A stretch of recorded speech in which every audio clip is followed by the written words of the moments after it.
तो हम लोग देखे थे एसेट्स क्या होते हैं, ठीक है। 12 पॉइंट ऑलरेडी हम पहले पढ़े थे। ये 13 नंबर पॉइंट हम लोग का एसेट्स, राइट। एसेट का मतलब था कोई भी चीज जिससे अपने को बेनिफिट्स होने वाला, anything which will have future economic benefit. कोई भी चीज जिससे अपने को फ्यूचर में फायदा होने वाला है या कोई पैसा आने वाला है, that is called as basically asset. तो we can say anything owned by the enterprise, जिस चीज के हम मालिक हैं, है ना, मालिक होना जरूरी था। Anything which is owned by the enterprise, in other words anything which will enable the firm to get economic benefits. कोई भी चीज जिससे अपने को फ्यूचर में फायदा होने का है। तो रिया तुम गलत आईडी पे ज्वाइन कियो, अलग रूम के आईडी पे ज्वाइन कर लो, ठीक है। ये 11th का क्लास है, 12th का वो अलग आईडी है। तो anything which will help the firm to get economic benefits. Economic benefits मतलब फ्यूचर में अपने को फायदा होने वाला है, ठीक है। एग्जाम्पल था लैंड, मशीनरी, फर्नीचर, दुकान में रखा हुआ सामान, डेटर्स, कैश, बैंक, ये सब कुछ एग्जाम्पल थे एसेट्स के, ठीक है। उसके बाद हम देखे थे एसेट्स का कुछ कैरेक्टरिस्टिक्स होना जरूरी है। जैसे कि पहला, इट शुड बी ओन्ड। जिस चीज के हम मालिक हैं उसी चीज को हम अपना एसेट बोल सकते हैं।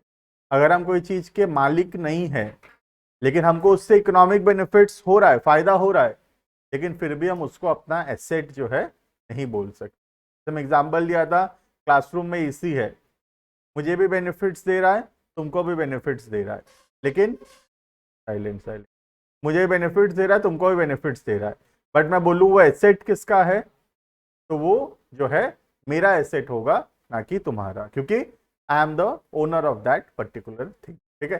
तो कोई भी चीज को अपना एसेट बोलने के लिए जरूरी क्या है कि हम उसके मालिक होने चाहिए। क्लियर है ये? Next, it may be tangible और इनटेंजिबल। टेंजिबल का मतलब बताया था मैं, something is very good, that which can be felt and which can be seen. मतलब जो चीज को हम देख सकते हैं, छू सकते हैं, महसूस कर सकते हैं, वैसे चीज को हम बोलते हैं टेंजिबल, ठीक है। मतलब anything which has a physical existence, जो सच में एग्जिस्ट करता है, जैसे land, building, stock, PC, computer, ये सब एग्जाम्पल है किसका? टेंजिबल का, ठीक है। फिर मैं बोला था इनटेंजिबल क्या होता है। इनटेंजिबल का मतलब होता है जिसका फिजिकल एग्जिस्टेंस नहीं है, जिसको हम देख या छू नहीं सकते, सिर्फ महसूस कर सकते, वैसे को बोलते थे इनटेंजिबल एसेट। इनटेंजिबल का मैं एक ही एग्जांपल दिया था, दैट वाज गुडविल, है ना। और भी एग्जांपल होते हैं, मैं कुछ देता हूं तुमको, जैसे कि कंप्यूटर सॉफ्टवेयर हो गया, जैसे विंडोज 10 है, ये Windows 10 is an example of intangible asset, ठीक है। विंडोज 10 का जो ये देख सकते हैं हम लोग, उसके वजह से जो कंप्यूटर में जो आ रहा है वो देख सकते हैं। विंडोज 10 सॉफ्टवेयर हम, हार्डवेयर हम देख सकते हैं, जैसे कंप्यूटर देख सकते हैं, hardware can be seen, software can not be seen. Software performing in the hardware can be seen. Windows 10 जब काम कर रहा है कंप्यूटर में, तब हम उसको विंडोज 10 को परफॉर्म करते हुए देख सकते हैं, बट विंडोज 10 को नहीं देख सकते, है ना। वैसे ही कॉपीराइट होता है। कॉपीराइट का मतलब होता है कि जैसे कोई मेरा ओरिजिनल कंटेन है तो उसको कोई दूसरा आदमी कॉपी नहीं कर सकता। जैसे मैं एक बुक लिखा हूँ, लेट से I am the author of particular book, तो उसको कोई दूसरा आदमी कॉपी नहीं कर सकता, इसको कॉपीराइट बोलते हैं। ऐसे ही कुछ पेटेंट्स होता है, ट्रेडमार्क होता है, अगर ऐसा कुछ सुने हो तुम, तो ये सब कुछ भी इंटेंजिबल का एग्जाम्पल है। हालांकि अभी के लिए तुम सोचो, एक एग्जाम्पल है गुडविल, जिसको पता है पेटेंट, ट्रेडमार्क, कॉपीराइट ऐसा कुछ सुना है, तो वो सब भी एग्जाम्पल है इसका, ठीक है। बाकी आने वाले क्लासेस के अंदर वो सब और डिटेल में। उसके बाद बोला it should have some value attach to it, मतलब उसका कोई मॉनेटरी वैल्यू होना चाहिए। जैसे जमीन है, उसका एक वैल्यू है, 5 लाख, 10 लाख, 20 लाख, जो भी उसका वैल्यू है, तो हर चीज का एक मॉनेटरी वैल्यू होना जरूरी है। क्लियर है? फिर हम स्टार्ट किए थे, हाँ, गुड, वेरी गुड क्वेश्चन, है ना। क्वेश्चन है कि गुडविल का तो मॉनेटरी वैल्यू नहीं होता है ना। ये अभी आज हम जितना जानते हैं उसके हिसाब से है। मैं तुमको ये क्लास 12th का बुक यहीं पे पढ़ा हुआ है। यहाँ मैं एक चैप्टर का नाम दिखाता हूँ तुमको, चैप्टर नंबर 2 जो है क्लास 12th का।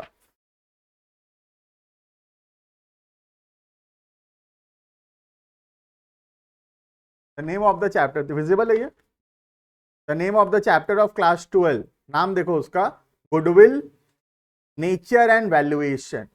तो ऐसा नहीं है कि गुडविल का वैल्यू नहीं होता, गुडविल का वैल्यू होता है, अभी हमको निकालना नहीं आता, ये 12th में हमको पढ़ाया जाएगा कि गुडविल का वैल्यू कैसे निकलता है। तो गुडविल का भी एक वैल्यू होता है, 10 लाख, 20 लाख, 15 लाख, ऐसे एक वैल्यू होता है गुडविल का। But how to calculate the value of a goodwill अभी हम नहीं सीख सकते, वो क्लास 12th का चैप्टर नंबर 2 में हमको पढ़ाया जाएगा। ठीक है, तो क्वेश्चन बिल्कुल वैलिड था, लेकिन गुडविल का वैल्यू भी होता है। ठीक है, अभी बस नहीं जानते। Next, types of assets start किए थे हम। बेसिकली टाइप्स ऑफ एसेट्स जो है, पहला टाइप हम स्टार्ट किए थे जिसको फेमसली बोला जाता है non current asset, also called as fixed asset. में था कि वो एसेट जो कि हमको लॉन्ग टर्म में बेनिफिट्स देगा, मतलब which will give benefits for a period of more than 12 months, 12 महीना से ज्यादा बेनिफिट्स देगा, वैसे एसेट्स को बोलते हैं हम लोग non current asset, also called as fixed asset. तो जो कि long term point of view से लिया जाता है, जिसको हम खरीदते हैं और उसका इंटेंशन उसको बेचना नहीं है। जैसे फॉर एग्जाम्पल ये कंप्यूटर में खरीदा, ये कंप्यूटर जो है इसको मैं खरीदा हूं तो हूं, लेकिन मेरा इंटेंशन इसको बेचने का नहीं है। तो नॉन करेंट एसेट या फिक्स्ड एसेट्स वो होते हैं जिसका purpose not with the purpose of resale होता है, मतलब बेचने के लिए नहीं होता वो। तो किस लिए होता है वो होता है बिजनेस में हेल्प करने के लिए, टू फैसिलिटेट बिजनेस। ठीक है, ये बिजनेस की अर्निंग कैपेसिटी को बढ़ाता है, बिजनेस की कमाने की क्षमता को बढ़ाता है। आज मैं कंप्यूटर लगाया, कैमरा लगाया, तो 2 बच्चे मेरे पास यहाँ ऑनलाइन भी क्लास कर रहे हैं। अगर मैं ये नहीं लगा पाता तो ये 2 बच्चे छूट जाते मेरे से, जितने यहाँ पहुंच पाते वही क्लास करते। लेकिन ये जो 2 बच्चे यहाँ ऑनलाइन ज्वाइन किए हैं, ये इसी वजह से पढ़ पा रहे हैं, because I have invested some money in this computer and this camera and this mic. ठीक है, तो ये जो पैसा मैं लगाया हूँ कंप्यूटर, कैमरा और माइक खरीदने में, ये मेरे बिजनेस की अर्निंग कैपेसिटी को बढ़ा रहा है। पहले मैं 50 को पढ़ाता था, 52 को पढ़ा पा रहा हूँ, 2 बच्चे एक्स्ट्रा पढ़ा पा रहा हूँ, तो 2 बच्चों से एक्स्ट्रा फी कलेक्ट हो पा रहा है, तो मेरे बिजनेस का अर्निंग कैपेसिटी बढ़ रहा है। अर्निंग कैपेसिटी समझते हो, कमाने की क्षमता, मतलब कैपेसिटी मतलब बेसिकली लिमिट, और अर्निंग मतलब बेसिकली कमाई, है ना। तो कमाना जो है वो इंक्रीज हो रहा है, प्रॉफिट्स इंक्रीज हो रहा है बिजनेस में। क्यों इंक्रीज हो रहा है? क्योंकि 2 लोग नए मेरे पास यहाँ पे पढ़े हैं। क्यों पढ़ पाए हैं? Because of this computer. बात समझ में आ रहा है? तो फिक्स्ड एसेट का नेचर ही होता है कि वो बिजनेस की अर्निंग कैपेसिटी को बढ़ाता है। क्लियर है ये? तो this is all about what is non current asset और फिक्स्ड। ठीक है, वो 2 टाइप के होते हैं, टेंजिबल और इनटेंजिबल। ये पढ़ाया गया ऑलरेडी पिछले क्लास में, टेंजिबल क्या होता है और इनटेंजिबल्स क्या होता है। टेंजिबल्स है जिसका कोई फिजिकल एग्जिस्टेंस है, मतलब जिसको हम देख सकते हैं और छू सकते हैं, महसूस कर सकते हैं। Example the land, building, machinery, furniture, ये सब एग्जाम्पल है टेंजिबल का। ठीक है, इनटेंजिबल का मतलब था which cannot be seen, which does not have a physical existence, उसको बोलते हैं हम लोग intangible assets, which can not be seen and touched but can be felt, सिर्फ महसूस कर सकते। अभी के लिए कॉपी में सिर्फ एक एग्जाम्पल लिखाया हूं मैं, दैट इज गुडविल। कुछ मैं और बताया एग्जाम्पल, लेकिन अभी फॉर द टाइम बिंग अभी सिर्फ गुडविल लिखने से चलेगा। क्लियर है ये? तो दिस इज ऑल अबाउट जो हम पिछले क्लासेस में पढ़े थे। नेक्स्ट हेडिंग करेंगे टाइप्स ऑफ एसेट के अंदर दूसरा एसेट। 3 एसेट है टाइप्स में। पहला हो गया नॉन करेंट एसेट या फिक्स्ड एसेट, उसी के अंदर हम लिखे टेंजिबल, इंटेंजिबल। ठीक है, अभी हम दूसरा एसेट लिखेंगे, point number 2, current asset. Current asset सबसे आसान है, वो एसेट्स जो कि हमको बेनिफिट्स देगा in a period of less than 12 month, जो कम समय के लिए, मतलब बहुत जल्दी उसका बेनिफिट मिल जाएगा, जनरली 12 महीना के अंदर अंदर उसका बेनिफिट्स मिल जाएगा अपने को, वैसे एसेट को बोलते हैं अपने करेंट एसेट। एग्जाम्पल, दुकान में रखा हुआ सामान, गुड्स, जनरली 12 महीना के अंदर हम बेच लेंगे और उससे जो है पैसा आ जाएगा। ठीक है, तो गुड्स जो है वो एग्जाम्पल है किसका, करंट एसेट का, करंट एसेट का। ठीक है, दूसरा, दुकान में जो डेटर्स है, डेटर्स याद है, वो पर्सन जिसको हम उधारी में सामान बेचे हैं, फ्यूचर में पैसा मिलेगा। तो ये जो डेटर है, इससे भी जनरली 2-3 महीना में पैसा आ जाएगा, क्योंकि किसी भी आदमी को सामान उधारी में दोगे, 2-3 महीना 4 महीना का उधारी दोगे, उससे ज़्यादा तो नहीं देते हम, 2-3-4 महीना में पैसा आ जाएगा। तो debtor is also an example of current asset. Bill receivable, again example of current asset.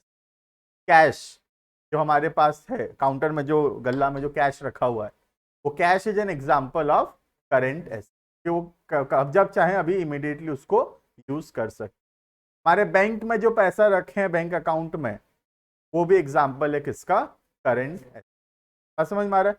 तो ये सब एग्जाम्पल से करेंट एसेट के, गुड्स हो गया, डेटर्स हो गया, बिल रिसीवेबल हो गया, कैश हो गया, बैंक हो गया, ये सब एग्जाम्पल है किसके, करेंट। क्लियर है? तो पहला था नॉन करेंट एसेट, जिसका एग्जाम्पल था जो बेचने के लिए नहीं है, लंबे समय के लिए, जैसे क्लासरूम में बोलूं तो कंप्यूटर हो गया, प्रोजेक्टर हो गया, एसी हो गया, बेंच टेबल हो गया, ये बिल्डिंग हो गया, ये जमीन हो गया, ये सब एग्जाम्पल है non current asset. Current asset का एग्जाम्पल क्या क्या हुआ, goods, debtor, bill receivable, cash, bank, ये सब एग्जाम्पल है करेंट। क्लियर है ये व्हाट इज करेंट एसेट्स? बहुत छोटा सा डेफिनेशन है, नोट डाउन करेंगे फटाफट से। करंट एसेट,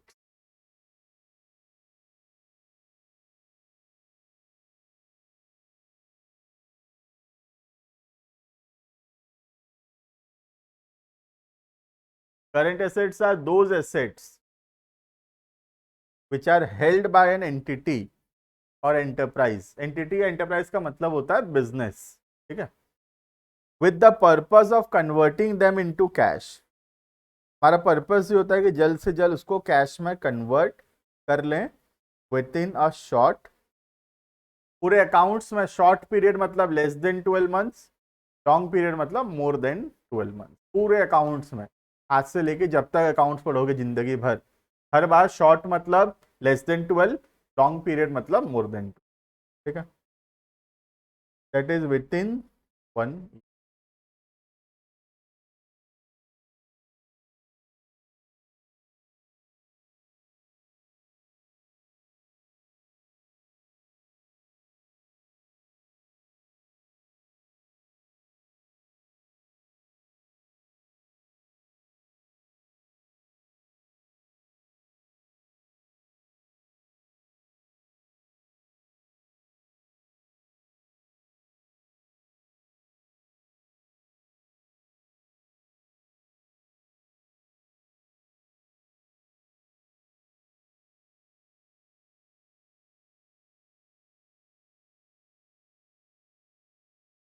ठीक है, for example, goods are purchased with the purpose of resale and earn profit. दुकान में जो सामान रखा है, वो सामान हम क्यों रखे हैं, बेचेंगे पैसा आएगा।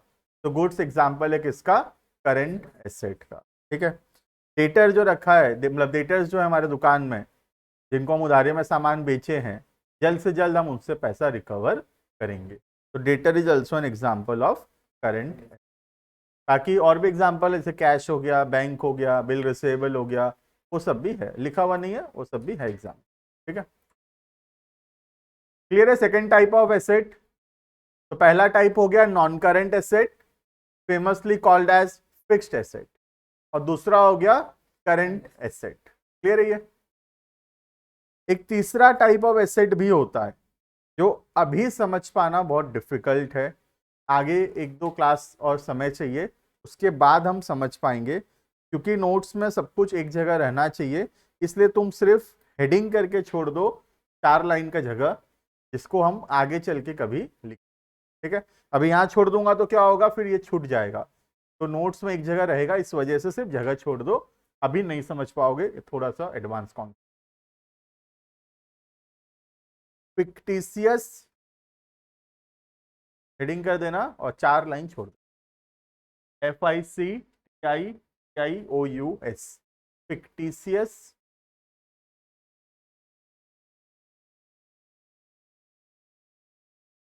क्लियर? तो एसेट्स 3 टाइप के होते हैं। कंप्लीट हो गया हमारा टॉपिक एसेट का। एसेट का मतलब कोई भी चीज जिससे अपने को बेनिफिट होगा। ठीक है, 3 टाइप के एसेट हो गए। 1 नॉन करेंट एसेट, दूसरा करेंट एसेट, तीसरा फिक्टिशियस एसेट। अभी हम नहीं जानते फिक्टिशियस क्या होता है, उसको छोड़ देते हैं। हमारे लिए अभी 2 टाइप के हैं, non current asset and current asset. Non current asset long term point of view से होता है, not for the purpose of resale होता है। ठीक है, बिजनेस की अर्निंग कैपेसिटी को बढ़ाता है। एग्जाम्पल हो गया लैंड, बिल्डिंग, ये सब। ठीक है, 2 टाइप के होते हैं वो, टेंजिबल एंड इनटेंजिबल। ठीक है, उसके बाद हो गए करंट एसेट, जो कि शॉर्ट टर्म के लिए होता है, जिसको जल्द से जल्द हम पैसा में कन्वर्ट करते हैं। एग्जाम्पल हो गया गुड्स या डेटर्स। क्लियर है? Next, this is all about point number 13। Next heading करेंगे पॉइंट नंबर 14, डेप्रिसिएशन। कोशिश करेंगे समझने का, व्हाट इज डेप्रिसिएशन।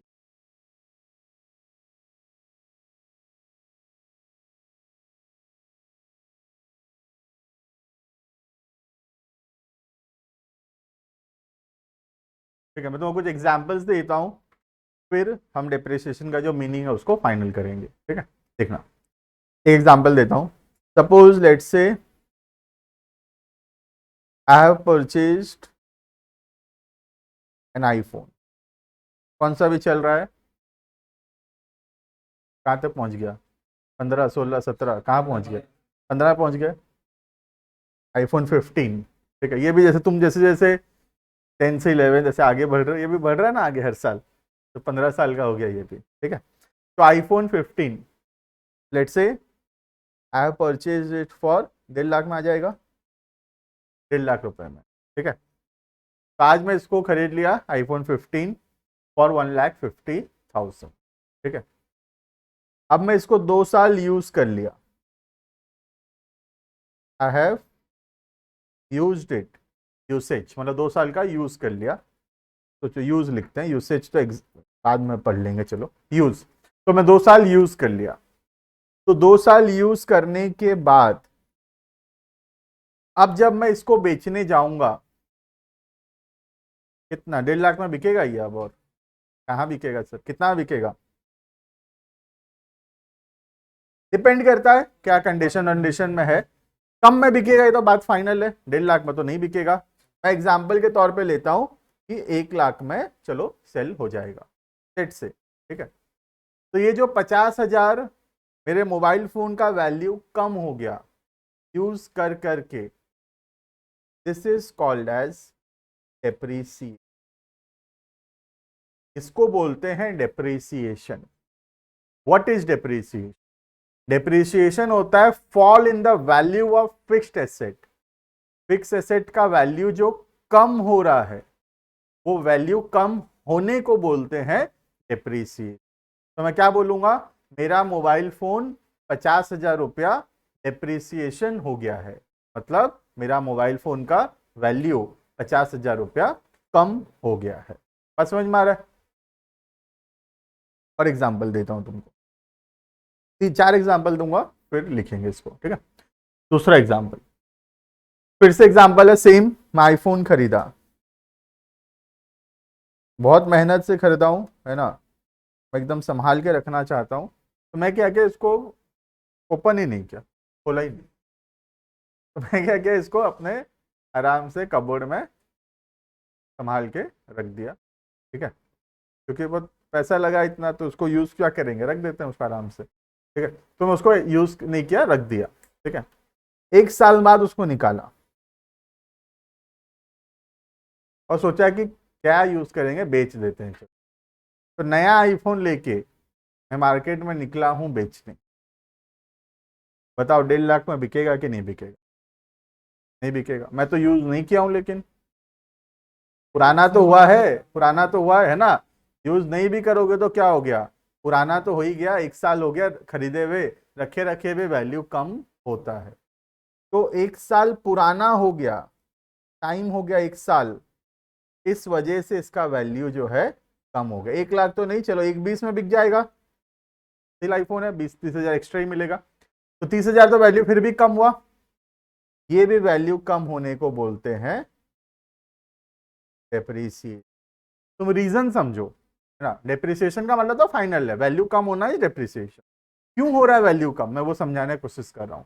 पहला हो गया यूज किए बोल के कम हुआ, दूसरा यूज नहीं किए रखे रखे कम हुआ, ठीक है। तीसरा, तो दो हो गया यूज, एक रीजन हो गया यूज, दूसरा रीजन हो गया टाइम, ठीक है। आगे बढ़ते हैं, तीसरा रीजन समझते हैं। फिर से सेम, मैं आईफोन 15 खरीदा, इंस्टाग्राम में सोचा मैं वीडियो डालूंगा अनबॉक्सिंग करने का, ठीक है। तो मैं एक हाथ में आईफोन और एक हाथ में फोन पकड़, पुराना फोन जो मेरा होगा उससे मैं अनबॉक्सिंग वीडियो बना रहा था, ठीक है। गलती से फोन गिर गया और फोन टूट गया। अब एक बार तो बहुत खराब लगा, फिर मैं बेचने निकला इसको दुकान में। कितना में बिकेगा, 1.5 लाख में बिकेगा, 50,000 में बिकेगा, बना रहे वैल्यू पूरा ही कम हो गया इसका। ना मैं यूज किया, तुम रीजन समझो ना, ना मैं यूज किया ना ही पुराना हुआ, फिर भी वैल्यू कम हो गया। रीजन है एक्सीडेंट हो गया इसका, एक्सीडेंट हो गया ना, वैल्यू हाथ से गिर गया फोन, फोन गिरने की वजह से वैल्यू कम हो गया। तो ₹1,00,000 फोन का वैल्यू कम हो गया इंस्टाग्राम के एक वीडियो के वजह से। तो अनबॉक्सिंग वीडियो फेल हो गया और ₹1,00,000 का नुकसान हो गया। तो ये जो ₹1,00,000 का वैल्यू कम हुआ, this is also depreciation. Are you understanding? Next, next point number D, एक और फाइनल आखिरी रीजन समझाता हूं फिर लिखेंगे। फिर से एक आईफोन खरीदा, 4 हो गया मेरे पास, आईफोन 15 ऐप परचेज, ठीक है। जैसे ही मैं आईफोन 15 खरीदा, थोड़ा दिन बाद ये लोग क्या किया, आईफोन 16 निकाल दिए मार्केट में। होता है ऐसे, ठीक है। आईफोन 15 जब लॉन्च हुआ तब तो मैं नहीं खरीदा, पूरा एमआरपी में कौन खरीदेगा। थोड़ा आया बिग बिलियन डेज में सेल आया तो मैं खरीदा, जैसे ही मैं खरीदा थोड़ा दिन में आईफोन 16 आ गया मार्केट। तो मेरा आईफोन 15 का वैल्यू कम हो जाएगा कि नहीं बताओ? हो जाएगा। नया आईफोन आते ही पुराना आईफोन का इज्जत खत्म, तो आईफोन 16 17 लोग पकड़े घूमने लग गए, 15 को कोई पूछ नहीं रहा, 15 का वैल्यू कम हो गया। तो ये जो आईफोन 15 का वैल्यू कम हुआ, ये मार्केट में आईफोन 16 17 आ गया है, इस वजह से 15 का वैल्यू कम हो गया। मानते हो ये बात, होता है ना ऐसा, पुराना कम प्राइस पे मिलते रहता है, ठीक है। तो 15 का वैल्यू कम हो गया क्योंकि मार्केट में 16 और 17 नंबर आईफोन आ गया है। तो ये वैल्यू क्यों कम हुआ? मार्केट में कुछ नया टेक्नोलॉजी आ गया है, कुछ नया अपग्रेडेशन आ गया, कोई नया मॉडल आ गया है उसका, इस वजह से पुराने मॉडल का वैल्यू कम हो गया है। बात समझ में आ रहा है? इसको अकाउंट्स में बोलते हैं ऑब्सोलेंस। ऑब्सोलेंस का मतलब होता है कोई नया टेक्नोलॉजी आने की वजह से पुराने टेक्नोलॉजी का वैल्यू जो है वो कम हो गया, that is also called as depreciation. बात समझ में आ रहा है? तो चारों एग्जाम्पल के अंदर मेरे आईफोन का वैल्यू कम हो रहा है। बात समझ में आ रहा है? तो ये जो आईफोन का वैल्यू कम हो रहा है, this is called as depreciation. ये डेप्रिसिएशन है मेरा, ठीक है। अकाउंट्स में ये वैल्यू कम होने को बोलते हैं depreciation.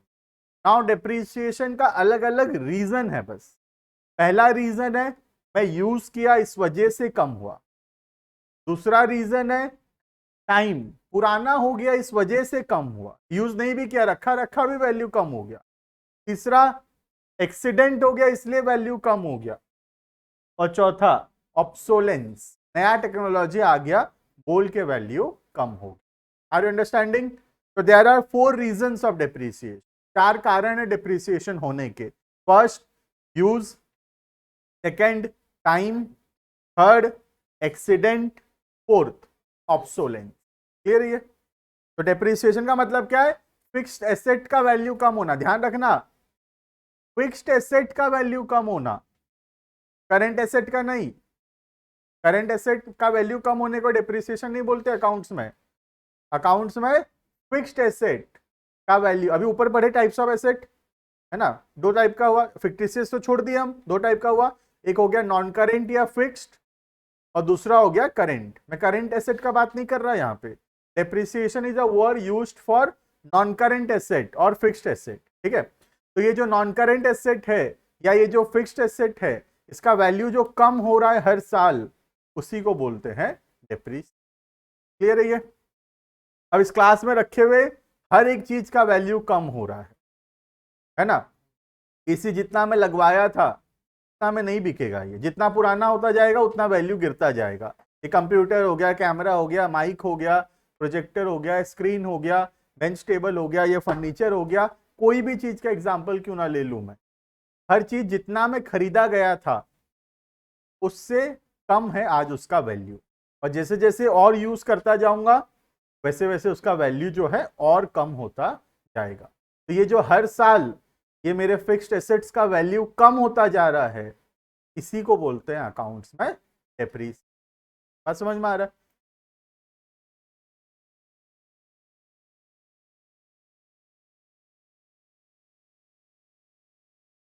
Depreciation is the fall in the value of, यहाँ लिख लेना, तो मैं छूट गया मेरे से, fixed asset. Depreciation is fall in the value of fixed asset.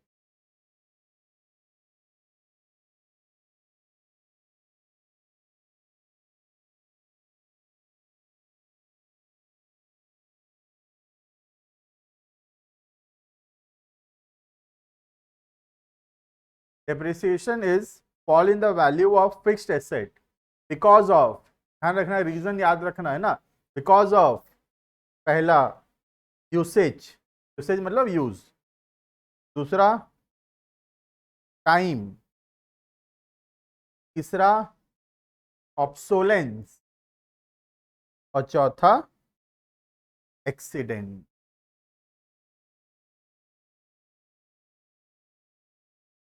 बिल्कुल, वेरी गुड क्वेश्चन ऑल्सो, मैं बताता हूं इस पे 2 मिनट में, ठीक है। Very good question. Depreciation is fall in the value of fixed asset because of usage, time, obsolescence और एक्सीडेंट, ठीक है। उसका क्या लिखा, it is an allocation of cost, allocation मतलब होता है डिवाइड करना, division of cost of fixed asset in each accounting year during its estimated useful life. एक बार इसको लिखो, समझाता हूं ये क्या बात बोल रहा है।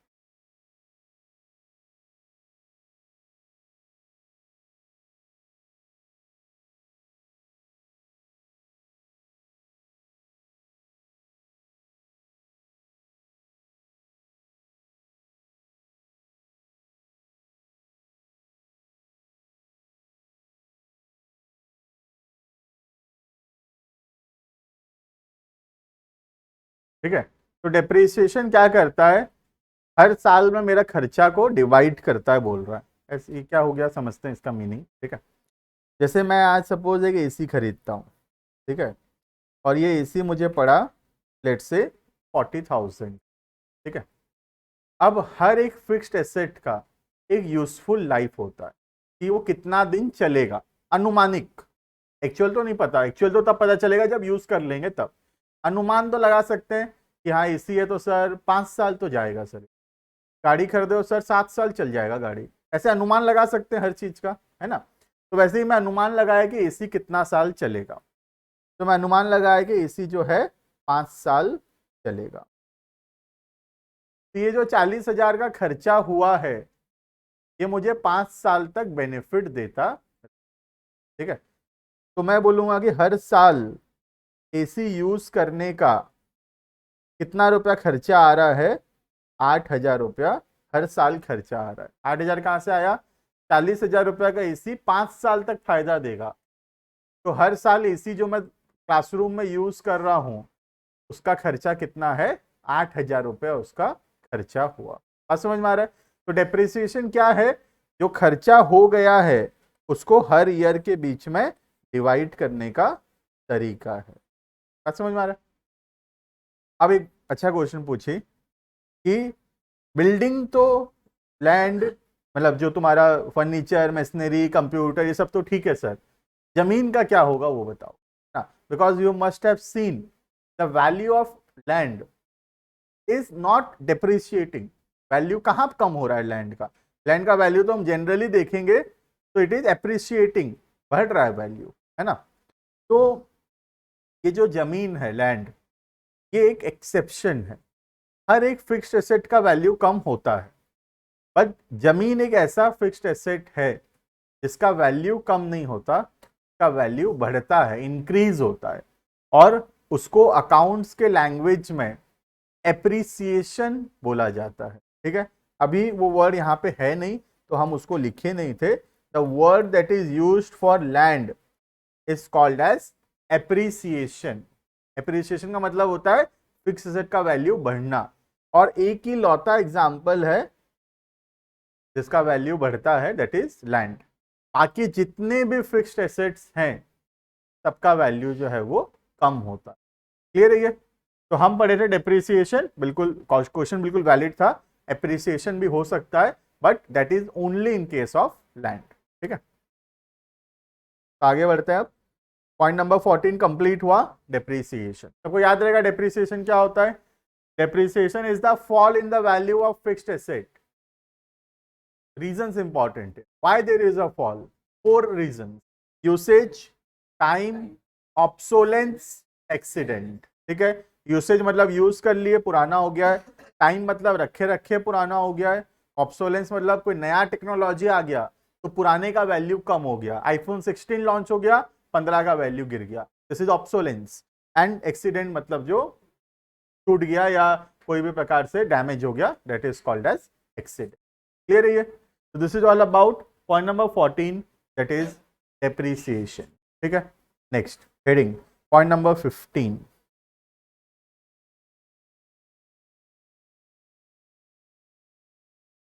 The heading is receipts.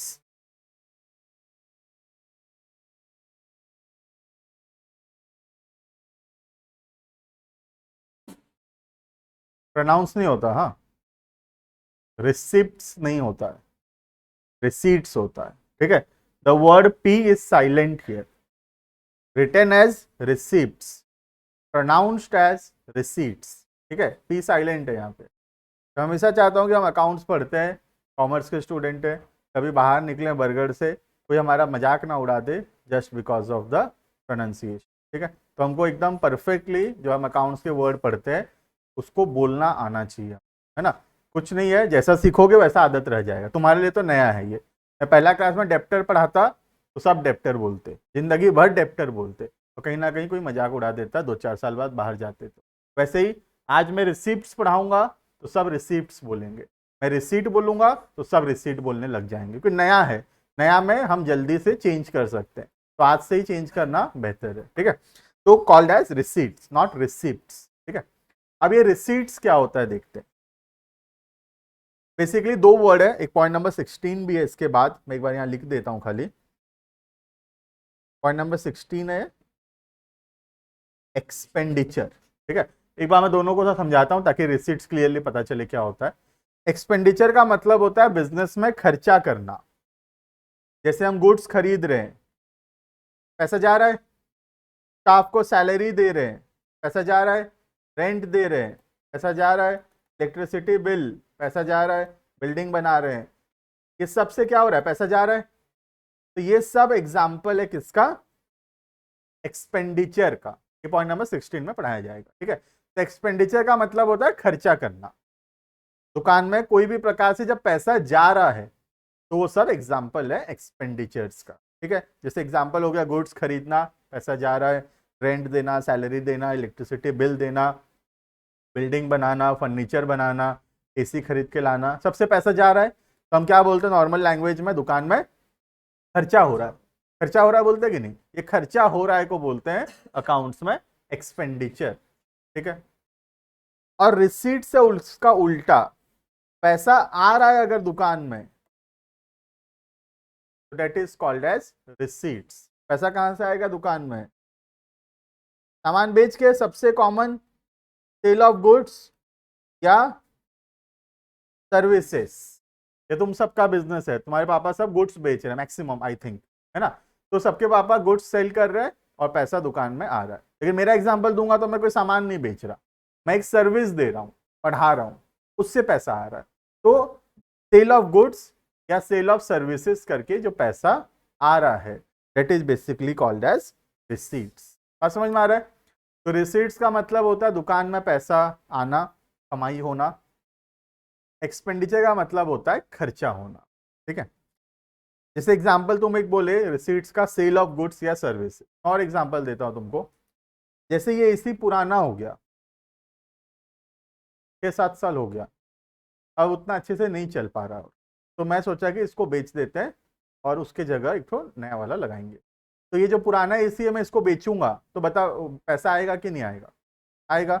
तो पुराना एसी, ओल्ड एसी सेल करना इज ऑल्सो रिसीट, पैसा आ रहा है। पुराना फर्नीचर, बेंच टेबल खराब हो गया, नया लाऊंगा, पुराना बेच दूंगा। कंप्यूटर हो गया, इसको भी बेच दूंगा, पैसा आएगा। ठीक है, ये सब भी एग्जाम्पल है किसका? रिसीट्स का। तो रिसीट्स का मतलब है कोई भी तरीके से बिजनेस में अगर पैसा आ रहा है तो उसको अपने रिसीट बोलेंगे, और कोई भी वजह से बिजनेस से पैसा जा रहा है तो उसको अपने एक्सपेंडिचर बोलेंगे। क्लियर है ये? तो रिसीट्स का मतलब होता है पैसा आना बिजनेस में, एक्सपेंडिचर का मतलब होता है पैसा जाना बिजनेस। ठीक है, क्लियर है ये बात? तो एक्सपेंडिचर में इसलिए लाया ताकि रिसीट एकदम क्लियरली समझ में आए। ठीक है, अब हम रिसीट पे ही रहते हैं। तो रिसीट का मतलब हो गया पैसा आना। अब रिसीट्स जो है दो टाइप का हो सकता है। Receipts can be of two types, समझते हैं। एक होता है रेवेन्यू रिसीट और दूसरा होता है कैपिटल। ठीक है, रेवेन्यू रिसीट का मतलब होता है रेगुलर बेसिस पे, रोज जहां से पैसा आता है, रोजाना जहां से पैसा आता है अपने को, उसको बोलते हैं रेवेन्यू रिसीट। जो हमारा मेन काम है उसी को करके अपने दुकान में रोज पैसा आता है, कभी कभार नहीं, रोज आता है पैसा, that is called as revenue. तो तुम एग्जांपल बताओ। सेल ऑफ गुड्स या सर्विसेज, है ना। तो सेल ऑफ गुड्स या सर्विस करके जो पैसा आ रहा है that is called as revenue receipt. Revenue receipt का मतलब होता है वो रिसीट्स जो रेकरिंग होता है, बार बार होता है, रोज होता है ना, रेगुलरली होता है, डेली होता है, जो हमारा मेन काम ही है, उस पैसे को बोलते हैं रेवेन्यू रिसीट। ठीक है, and what is capital receipt? जो कभी कभार होता है, रोज नहीं होता। जैसे पुराना एसी बेच देना, मैं रोज नहीं बेचता पुराना एसी, 7 साल में आज पहली बार पुराना एसी बेचा हूं, लेकिन बच्चे लोग से पैसा कलेक्शन वो तो रोज हो रहा है मेरा, है ना। तो बच्चे लोग से पैसा कलेक्शन करना is an example of revenue receipt, but पुराना एसी बेच के पैसा आना is an example of capital receipt. बात समझ में आ रहा है ना? तो कैपिटल रिसीट जो है वो नॉन रेकरिंग होता है, और ये क्या होता है? ये रेकरिंग होता है, रोज होता है, रोजाना होता है, ये that is recurring in nature. सामान बेचना, सर्विस देना, उससे पैसा आना, ये रोज का काम है, वो रेवेन्यू रिसीट। कैपिटल रिसीट जो कभी कभार होता है, ये हमारा मेन काम नहीं है। जैसे पुराना एसी बेच देना, पुराना फर्नीचर बेच दिया, ये बेंच टेबल बेच दिया, ये 5-7 साल में कभी कभार होता है, पैसा आ रहा है, रिसीट है। लेकिन कौन सा रिसीट है वो इंपॉर्टेंट है, वो कौन सा रिसीट है? कैपिटल। क्लियर है ये? तो रिसीट्स मतलब पैसा आना, वो तो कुछ बेसिक सा बात है, नाम से पता चल जाता है। रिसीव का मतलब पैसा आना। ठीक है, दो टाइप के रिसीव्स होते हैं, एक रेवेन्यू रिसीट, दूसरा कैपिटल। रेवेन्यू रेकरिंग होता है, एग्जाम्पल है सेल ऑफ गुड्स और सर्विसेज। कैपिटल नॉन रेकरिंग होता है, एग्जाम्पल है सेल ऑफ ओल्ड एसेट, पुराना एसेट को बेचना। ठीक है,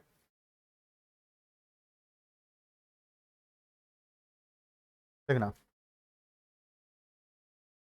heading point number 15, receipts.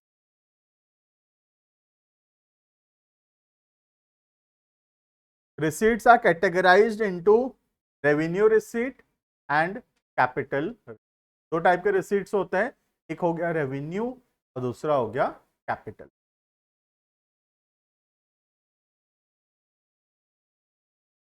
Normal course of business मतलब डे टू डे बिजनेस, रोज का काम है जो हमारा।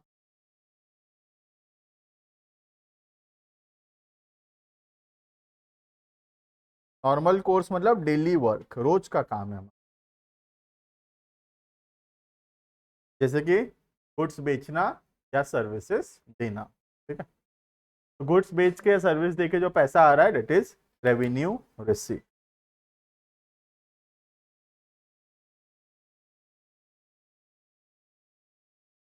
और कैपिटल रिसीट का तो बहुत शानदार डेफिनेशन है, ये मेरा बनाया हुआ नहीं है, बुक का है। Capital receipts are the receipts which are not revenue receipt. तो बढ़िया है, ये मत लिख देना रेवेन्यू में revenue receipts are those receipt which are not capital receipt, ऐसा नहीं चलेगा, एक समझाना पड़ेगा कम से कम, ठीक। तो कैपिटल तो कुछ है ही नहीं, जो रेवेन्यू नहीं है सब कैपिटल है।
ठीक है, तो काफ़ी इजी टॉपिक था ये रिसीट्स का, ठीक है।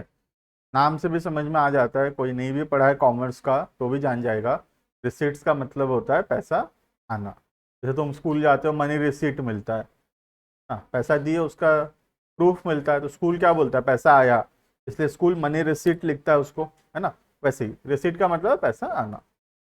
दो टाइप के रिसीट्स होते हैं, एक रेवेन्यू रिसीट्स और दूसरे हो गए कैपिटल रिसीट। रेवेन्यू रिसीट्स जो होते हैं जो कि हमारा मेन काम है, जिस चीज़ का हमारा डे टू डे वर्क है, जो जैसे कि गुड्स बेचना या सर्विसेज देना, और उससे जो पैसे आ रहे हैं that is example of revenue receipts, ठीक है।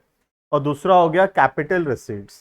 कैपिटल रिसीट्स का तो सिंपल सा डेफिनेशन है, जो सब रेवेन्यू नहीं है वो सब कैपिटल होगा, ठीक है। एग्जाम्पल हो गया जैसे कोई पुराना मशीनरी बिल्डिंग या फर्नीचर को बेचना, ये हमारा रोज का काम नहीं है, इसीलिए इससे जो पैसा आ रहा है that is a capital. Clear है ये revenue receipts and capital receipts, ठीक है। बस इतना में रुकेंगे, हम क्या क्या पढ़े देखेंगे। सबसे पहले हम स्टार्ट किए थे क्लास एसेट से। एसेट तीन टाइप के होते हैं, एसेट का मीनिंग तो पिछले क्लास में पढ़े थे, इस क्लास में भी पढ़े एक बार, तो उसको रिकॉल नहीं करते। टाइप्स ऑफ एसेट से चलाते हैं। तीन टाइप के एसेट्स होते हैं, एक नॉन करेंट एसेट या फिक्स्ड एसेट, दूसरा होता है करेंट एसेट, और तीसरा होता है फिक्टिशियस एसेट। अभी फिक्टिशियस को छोड़ देते हैं, अभी दो होते हैं, एक नॉन करेंट या फिक्स्ड और दूसरा होता है करेंट। नॉन करेंट या फिक्स्ड का मतलब होता है वो एसेट जो कि क्या क्या होता है बताओ। पहला लॉन्ग लॉन्ग पीरियड के लिए होता है, नॉट फॉर रीसेल होता है, very good. Facilitate business operation, business करने में मदद करता है, very good. Increases the earning capacity of the business. ये सब कैरेक्टरिस्टिक जिसमें मौजूद होते हैं वो एसेट्स को बोलते हैं हम नॉन करेंट या फिक्स्ड एसेट। ये दो टाइप के होते हैं, एक हो गया टेंजिबल और दूसरा हो गया इनटेंजिबल। टेंजिबल का मतलब होता है जिसका फिजिकल एग्जिस्टेंस है, जिसको अपने देख और छू सकते हैं, महसूस कर सकते हैं। एग्जाम्पल हो गया बिल्डिंग, फर्नीचर, एसी, है ना, ये सब एग्जाम्पल हो गया टेंजिबल्स का। इनटेंजिबल होता है which does not have a physical existence, cannot be seen, cannot be touched, only can be felt. Example हो गया गुडविल। क्लियर है? ये हो गया नॉन करेंट एसेट या फिक्स्ड एसेट। दूसरा आ गया करंट एसेट। करंट एसेट का मतलब वो एसेट जो कि शॉर्ट टर्म के लिए होता है, जल्द से जल्द कैश में कन्वर्ट करने के लिए होता है। एग्जाम्पल हो गया गुड्स और bank, debtor, cash, bill receivable, very good. तो ये सब एग्जाम्पल्स हो गए अपने करंट एसेट्स के। क्लियर है ये? उसके बाद फिक्टिशियस तो पढ़ाया नहीं मैं, ठीक है। उसके बाद आ गया पॉइंट नंबर 14 में, which is called as depreciation. Depreciation का मतलब था fall in the value of fixed asset. याद रखना, करंट एसेट नहीं, ओनली फिक्स्ड एसेट, ठीक है। 4 रीजन के वजह से, usage, accident, time, obsolescence, very good. 4 reason, usage, time, obsolescence and accident. Clear है? वर्ड है depreciation, fall in the value of the fixed asset, ठीक है। उसके बाद आ गया रिसीट्स। रिसीट्स का मतलब होता है पैसा आना बिजनेस में। 2 प्रकार के रिसीट्स होते हैं, revenue and capital receipts. Revenue का मतलब होता है जो हमारा नॉर्मल कोर्स ऑफ बिजनेस है, जो हमारा रोज का काम है ना। रोज दुकान खोलते हैं, उसी के लिए ही रोज दुकान खोलते हैं, उससे जो पैसा आ रहा है that is called as revenue receipt, sale of goods या सर्विसेज, ठीक है। और कैपिटल रिसीट है जो रेवेन्यू नहीं है, वो सब कुछ कैपिटल होगा, ठीक है।